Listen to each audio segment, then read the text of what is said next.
Alakaki, except a few shops that were open and so on. And we decided to shut it down for the remainder of this week, and it will remain shut down. After they have shut down this place for 5 years plus, there was this so-called sit-at-home before I assumed office. A year plus before I came into office. Tried everything, and I will say a few things in this regard. So the purpose of this press conference is simply to clarify a few issues as to what is at stake, why we did what we did, and why this must have to happen, and even be deepened in the days and weeks and months ahead. Because we are prepared, and because we see it as a big struggle for the soul of Anambra's future. This is a struggle for the soul of Anambra's future. The mandate of the people, like almost 80% of the people, have given us mandate to protect and promote their welfare and security. And that we must remain committed to doing 24/7 every day. Anambra is on the rise. We've secured Anambra. Security is fun. We had the best Christmas ever this last few weeks. People, it was as if there was mass return all over Anambra. All the markets were open, including on Mondays, even Sundays. And you won't believe it. Main market was open on Mondays throughout the Yuletide season. But then after the Christmas season over, we've got to lock it up again. Something is happening. It's no longer sit at home. Sit at home ended more than 2 years ago. What is now happening with these markets? Because on Mondays, everywhere in Anambra, especially in Onitsha, on Mondays, the streets are busted. The various stadiums that you have in the place, they are full with people exercising. Cars on the road, social meetings, neighborhood meetings, churches, and so on and so forth. Street trading everywhere. Everybody is bustling because the earlier sit at home was that people sat in their homes and never came out. This time around, it's no longer sit at home.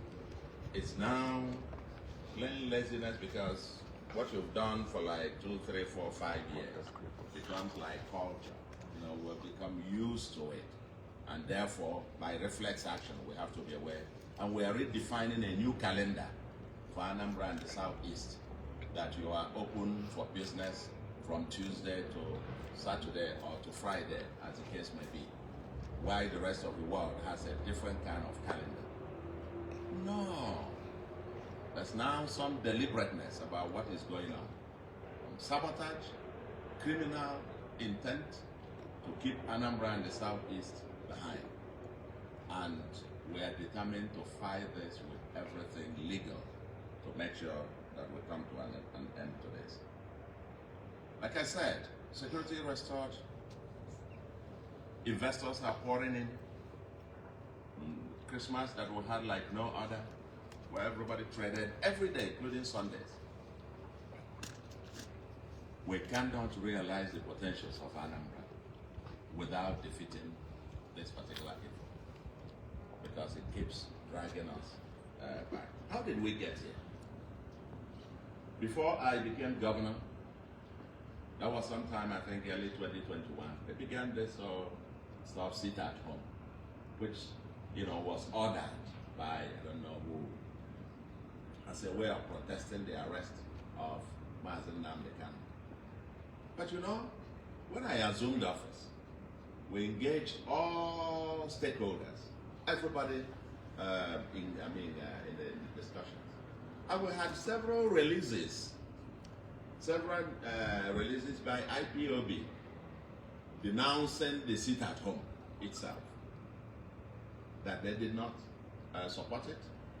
Various groups were denouncing it, but I think this was being reinforced by a group I think led by Simon Eber or something, maiming and killing people. And so fear got into everywhere. And people decided then to obey, not because they loved to, but because they were coerced to. We tried everything over time to do something about it. We engaged. For us, upon assumption of office, I personally visited the African when I assumed office at this DSS custody. We discussed. He was not happy. This is what he told me. He was not happy about the sit-at-home thing. Because it's like shooting yourself on the foot. It's like cutting your nose to spite your whatever, your face. And as we say, he will hold somebody down. He's holding himself there. The artisans, the school children that have to go to school, the artisans who make their daily living, these apprentices, then our boss who make their living on daily basis. You stop them from earning their living, and you think you are serving their interest. You want to turn Southeast into a desolate homeland, and yet you are fighting for them. Of course, he said that, and that was wrong. I confronted him with these questions, and he told me that that was wrong. Okay? So, now you come. These other criminals were enforcing this. Maiming and killing people on Mondays. Okay, we engaged. We offered amnesty program for those who enforce it and those in the bush. We also established the 17-man committee through Justice and Peace Commission, chaired by Professor Denkalo, to identify the remote and the immediate causes of the agitations, restiveness, violence, and struggle in the Southeast since 1999. And they have already submitted their report and we're already implementing aspects of it, including setting up the Bureau of Missing Persons. We cannot, but then July 2023, and recognizing that much of the sit-at-home rhetoric was fueled from outside Anambra, we decided to engage with those living in Abuja, living in Lagos, and the diaspora, that you are killing the homeland. If you love Igbo land, if you love the Southeast, or you are from the Southeast, and you are talking about sit at home, there must be a mental problem somewhere. Because you are killing the place. How will the children, innocent children, grow and be part of the next century if you keep them away from schools? That's the people you say you are fighting for? That's madness. The poor peasant farmers, and so on and so forth. The woman who was frying akara to feed her people, to feed her children in front of their house. Those who were enforcing it, those mad people, went and shot her dead in front of her house. How do you expect, and these are the people you are fighting for? So we tried to engage. We did everything. We even have our 1U2 skills program. We told them, come out of the bushes, we'll help you earn a living. About 15,300 youths have so far benefited. We tried to make life easy for these poor people that they are harming by, having free education from primary through secondary school for these poor people. Who said peas and petty traders, vulcanizers, truck pushers, and so on, who have little that nobody should charge them anything. We're struggling, free antenatal, free delivery for all pregnant women that have benefited over 180,000 women in the state, and so on and so forth. We're working for these poor people, trying to get them a life.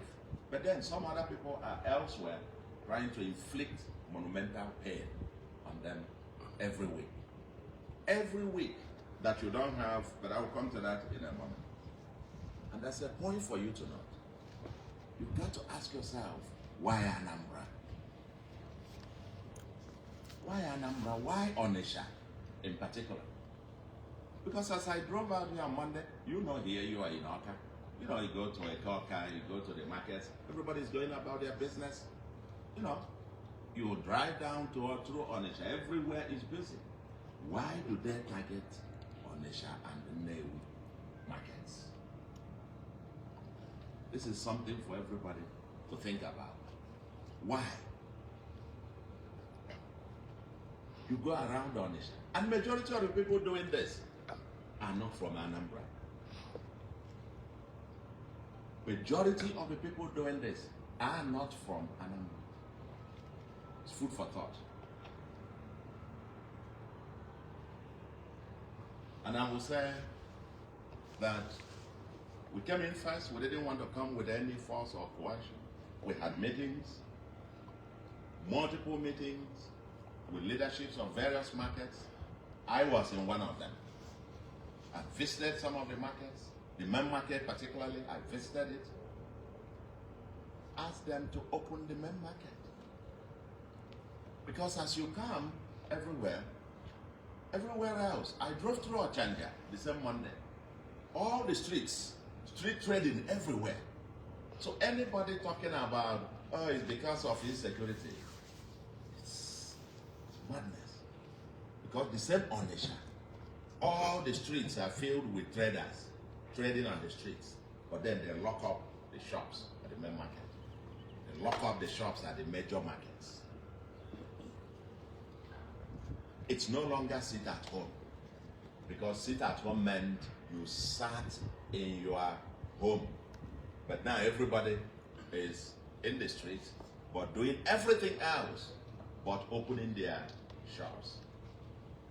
This must end. But I don't think it's because of maybe lazy habit, like I said.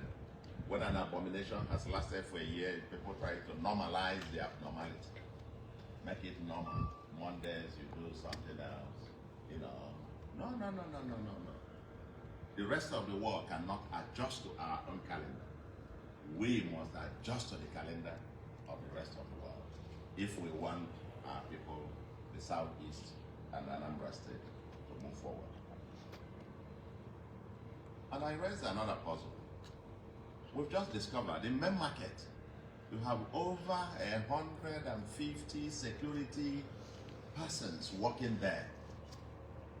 That's a subject for another day. So anybody who talks about, oh, it's because of security or insecurity, you have about 150 security personnel there. Are they working to secure the market, or are they the saboteurs? We will come to that in the next few days. Like I said, the cost to Anambra State is enormous. People think about revenue. I'm talking about the larger economy. The traders themselves, that each day that you don't go to market, you don't know how many businesses that you've lost. You don't know how many businesses are moving out of Onitsha to elsewhere. Because Monday is almost the most important day of the week. That's when suppliers, the people demanding for goods, that's when they must go and open up. So if you are not opening, people are opening, relocating elsewhere. That's what we mean by the cost to the state. The place will keep getting down and down economically. And like I said before, we're not going to train our children in the 21st century by going to school 4 days a week. Absolute nonsense. And this, of course, obviously, has stopped. We're going to open the schools, and we're going to take the same measures. If you are running a private school, if you are not open, come and slam it and lock it up. Because we've given you the permission to operate there as a school. And in Anambra, the school days are Monday through Friday. If you are going to close it for any day, you've got to get a special permission. One says, it is, they are right. It is, you are right. fair enough. But I also have a right to even revoke the ownership of that place in public interest. If we start exercising rights, everybody starts exercising his right and powers, then that will get us zero to nowhere. But all this nonsense must stop. The banks, I have a meeting with them now. Public service, petrol stations, public servants. Of course, when I have it, if you don't come to work, you don't get paid. Deducted for the day. Because if 5 days in a week and you abstain from 1 day, you have absented 20% of the week, isn't it? 1/5 is 20%. And if you've done that for 1 year, meaning that you worked for 80%, paid for 100%. And you've done that for 1 year, 2 years, 3 years, 4 years, 5 years. No, now. Abba. You know, you work for 80% and get paid for 100%. The markets, like I said, particularly the petty traders, particularly for the petty traders, I am concerned because you've given me the mandate to be your chief servant. For me as a person, what do I lose? I lose. I go home, sit down, we can also shut down and maybe I take my own Monday and sleep. But no. For the sake of this state, for our children, for these poor people, poor traders, poor farmers, and all who depend on these markets being open, we cannot have this. Those who depend on daily income, like I said, the artisans and so on and so forth. So the struggle is to save the economy of Anambra, secure our future, save our children, keep our markets open, and reassure our investors